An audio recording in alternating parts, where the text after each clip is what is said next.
Você sabe quem foi o Barão de Drummond? Então se liga aí, porque esse cara era o bicho, hein?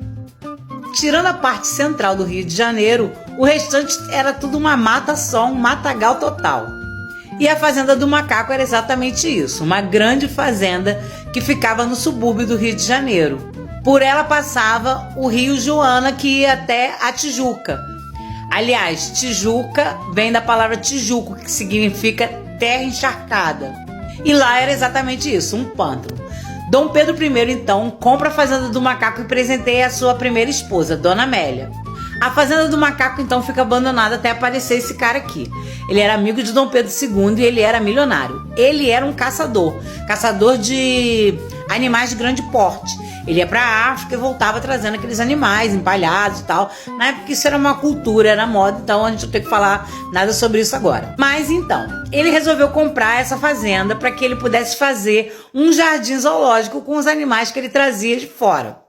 Mas não apenas isso, o Barão de Drummond decidiu então fazer, junto com a Princesa Isabel, uma creche para que as crianças nascidas durante a Lei do Ventre Livre pudessem ser livres e não escravinhos. Então as mães podiam deixar as crianças na creche e assim fizeram o primeiro bairro planejado do Rio de Janeiro, a Vila Isabel, de Noel, não é de Martim da Vila. Martim da Vila nasceu em outro lugar. Ele era um abolicionista e ele fez o bairro planejado e colocou o nome das ruas com o nome dos maiores abolicionistas que o Brasil tinha na época. E como ele trazia animais da África, ele pensou, por que não fazer um zoológico e cobrar os ingressos, né, para poder alimentar os bichos e não trazer eles mortos? Assim surgiu o primeiro jardim zoológico do Rio de Janeiro.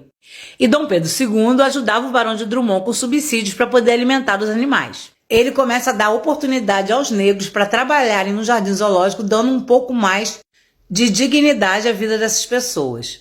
Mas como nem tudo são flores, a família imperial foi exilada. E o lugar mais bem frequentado do Rio de Janeiro era o Jardim Zoológico. As pessoas iam para lá com as famílias aos domingos.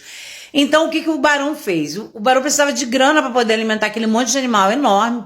E ele não sabia mais o que fazer e os republicanos não o ajudavam. Ele então teve a ideia de criar um jogo em que as pessoas pudessem apostar nos animais que estavam ali dentro para poder angariar fundos para alimentar os animais. A República barrou o jogo. As pessoas compravam o ingresso e na própria entrada apostavam em tal bicho que no final do dia era sorteado.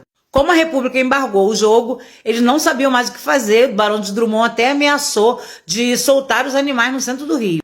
Aí ele teve a ideia de botar umas banquinhas escondidas no centro, as pessoas apostavam lá e depois iam passear no zoológico com um jogo clandestino. Assim surgiu a Vila Isabel e o Jogo do Bicho no Rio de Janeiro, que se espalhou praticamente por todo o Brasil.